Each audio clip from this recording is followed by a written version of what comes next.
Today we're with Tom Langen, the new Dean of Arts and Sciences, right? That's a pretty recent position you got there. Last 2 months. Okay, awesome, nice. So I was going to start off with, you teach a winter ecology course, right? Yes, that's correct. And how, in that course, what is the main, what are you mainly focusing on in that course as far as animal species go? So in that course, we look at how plants and animals, both on land and in the water, can deal with very cold climate and long periods of darkness and all of the stressors that come from trying to survive the winter. So a lot of it is focused on the behavior and the anatomy and physiology that allows plants and animals to be able to make it through temperatures that, in theory, should be lethal. Yeah, I mean, and winter's hard enough for them to survive. Like you said, there's a lot of stressors now. But in recent years with climate change, have you seen additional stressors now put onto the species? Like, how is climate change affecting those species? Yes. So, of course, the most well-known feature is that winters are shorter. They start later and sometimes they end earlier.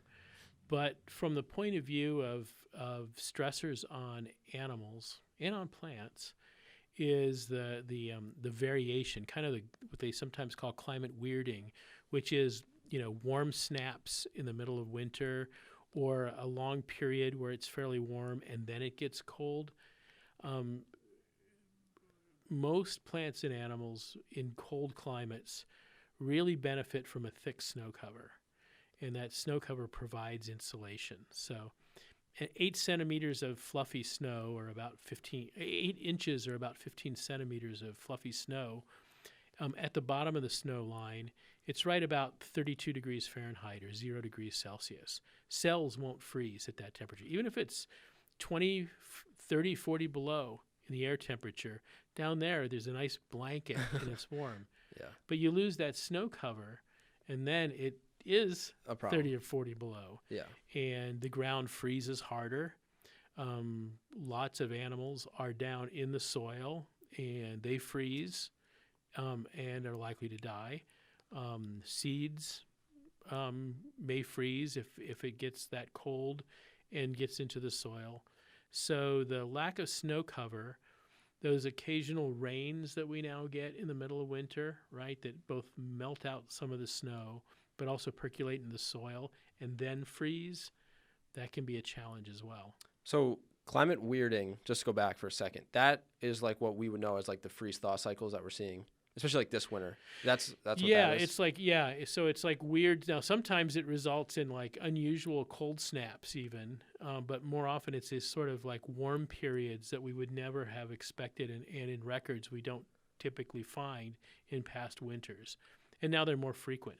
Ice storms are more frequent in lowland, where, in the middle of the United States, ice storms have always been kind of a feature, but they're newer here because we're more often a little bit warmer and right at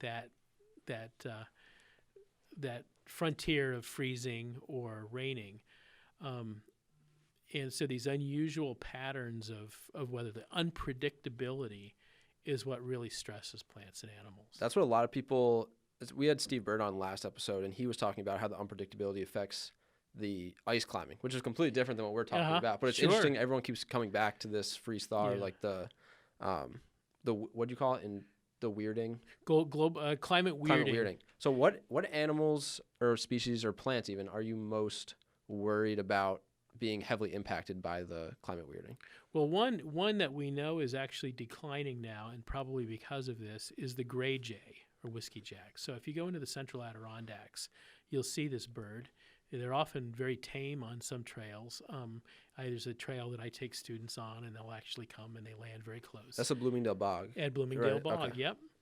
And these birds, one of their survival tactics in the winter is they collect food. So wherever there's food, they'll collect it, and then they create a saliva, which is basically a glue, right? And they actually glue a ball of food to bark, right? So they'll find a little place, and they call it a cache, like a little storage place for food. So when weather gets bad or food is gone, they can go there, and they'll just glue those little piles of food on there. It might be carrion from a dead cow or dead deer or moose. It could be seeds and other things. But the problem is now that because of those warm periods, the glue melts and the food rots. So they lose their caches. So when it's cold, they go to get their caches and it's gone or it's spoiled. And so they're starving to death because they can't store their food reliably.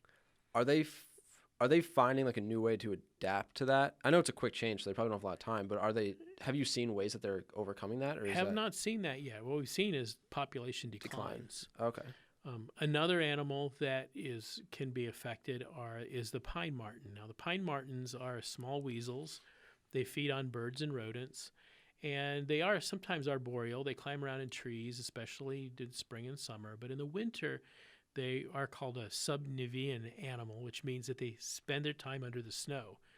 And what they like to do is move where there's rocks and logs and other things that are covered with snow. There's air pockets, and so they move through those air pockets, and they hunt rodents that are also active in the winter. So when you have snow melt, you lose those pockets. They get exposed to cold, which increases their energy expenditure. They get more at risk of being taken by hawks and owls, and it makes it harder to find food. So are the subnivean animals moving? I know for the A2A we learned about like how important that corridor was because they needed to escape north or migrate north. So are we seeing more of that now? Them trying to move? We think it's still early, but the ones that are further north are going to survive better.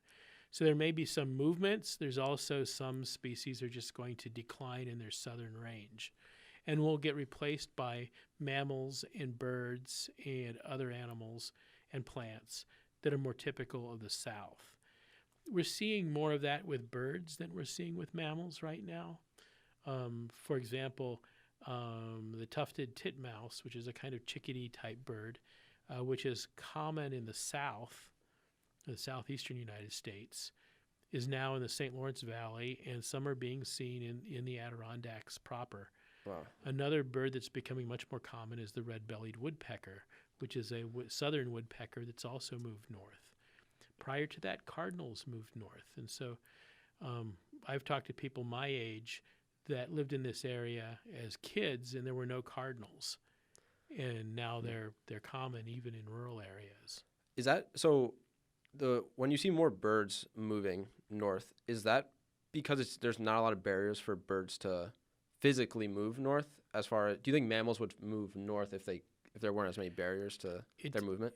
Yes, that's a great question, and I think that's right. So birds tend to be able to change their distributions. For example, move more north more readily because they can fly, and so they can fly over barriers.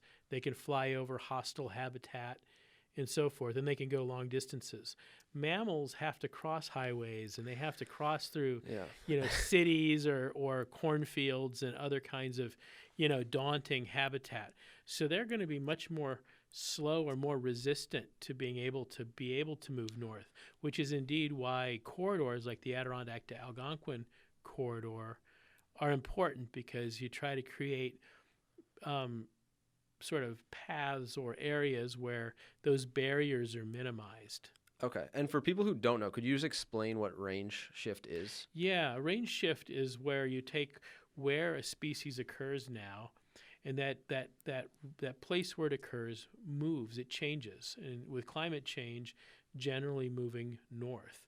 So species that would be, for example, found at the latitude of Pennsylvania or Maryland, moving north into New York and further north, because the climate now is more like the climate of Pennsylvania was 50 years ago. Okay. So individual animals or plants, individual animals might move, right? And plants distribute their seeds, so their offspring move away from the parent. But they don't go very far. But over generations, they can tend to move north. Now, birds can move in one generation because they can fly. But mammals, it takes a little longer. And so we see shifts all the time, and sometimes they're south. Moose were eliminated from the Adirondacks and much of New England, and they repopulated. But now they're starting to decline again. And part of that, again, is because of the milder winters and resulting in a proliferation of ticks that provide a horrible parasite load on these animals. They lose blood and they die from loss of blood. So do you have any hope, or even do we want the range to shift back to where it was, like, I don't know, say 40 or 50 years ago? I think that's unrealistic. Climate, we can't change, we can reduce the rate at which climate is changing, where reduce the rate of global warming and reduce its impacts in our region, for example, by conserving forest cover, can keep it cooler. And that will last a little bit longer, or that species will be able to persist in areas. And even though they might not be here, they might move to a colder place, just as warmer ones move in. But in the long term, unless we can reverse climate change, we're going to expect that those changes to occur. Yeah, so you don't think it could be reversed. It could be reduced. It can be reduced. It can be not as extreme, but at this point, we've put so much carbon into the atmosphere that, and it's within the ecosystem. One of the things that people don't think about and need to think about is, it's true that the CO2 that gets emitted from a coal-fired power plant or vehicle, on average might last 30 years, in the atmosphere. Mm-hmm. But when it's out of the atmosphere, it's in plants, it's in soils, it's in water, and it will circulate through. We've enriched the entire biogeochemistry of the Earth with more carbon because we've taken that carbon out of the Earth and released it back into ecosystems. So it's going to take thousands and thousands of years for that to work back to where it was. To fix what we messed up. It's not a quick fix. Okay. Awesome. All right. Well, I think that's it. Yeah. Thank you.